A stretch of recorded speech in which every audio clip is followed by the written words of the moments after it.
Tell me a little bit about the number of times that alternative communication has recorded, reformed, et cetera, because I know you've had a couple recent sessions, but then a long gap in the middle. So give me a little history on that.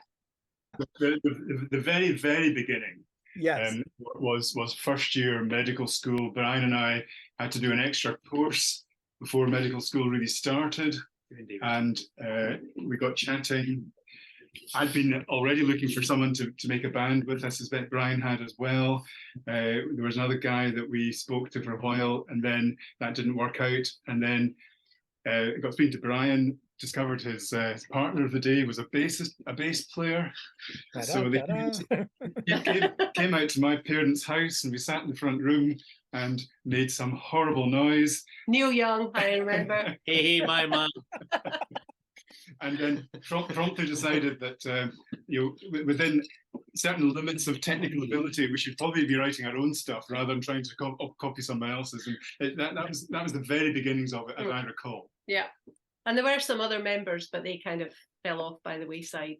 Right, so it became a trio fairly early in the history of the organization. Yeah, we were a 5-piece for about a year, or maybe less than a year.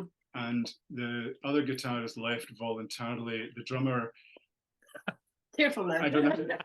It wasn't quite so straightforward. Yeah, he was pushed, but he got replaced by a drum machine, which is quite cruel.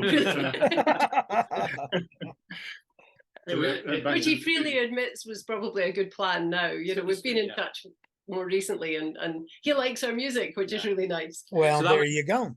Yeah, that was 81. That's right. That's when it started, and we our sort of peak at that point with that 5-piece was we played live in 1981, and it was a set of completely original music. So we were writing at that point. We sounded pretty rough, but I mean, there were songs that were interesting. And then we recently moved into flats together and started just building up equipment. Plenty of recording and stuff in '84. Yeah, there's three sets of pieces that we did in those days. They're quite long compilations. The first one called Relationship. The next one was called Exiles. The Exiles one started to sort of determine the way this band was going to develop, really. And then the third one was called Primitive, which you've maybe heard, and it was kind of roughly recorded in the technology of the day, although Brian tidied it up a bit to make it audible. But it's but that really sets the tone.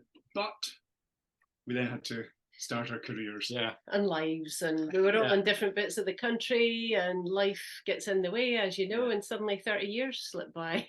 So Primitive was 84, and we didn't record again until 2019. Yeah.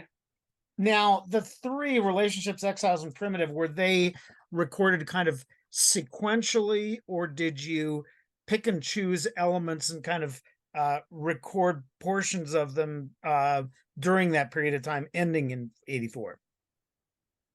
The Relationship came first as a collection. And it was very crude recording those days. You know, the best microphones we could afford, through straight onto cassette. Heck of a day. Relationship was stereo. No, that was It's so played as live as we could. In fact, there's a bit in the Exiles where a click happens because our flatmate came in and shut the door. Glared at him because we managed to do this piece reasonably well. Really sort of 20-minute open, But then we got a 4-track machine for Primitive, and that actually went back out to my parents' house. We get some peace and quiet there. And a previous band member came along and helped us try and get the best sound we could out of the equipment of the day. Right.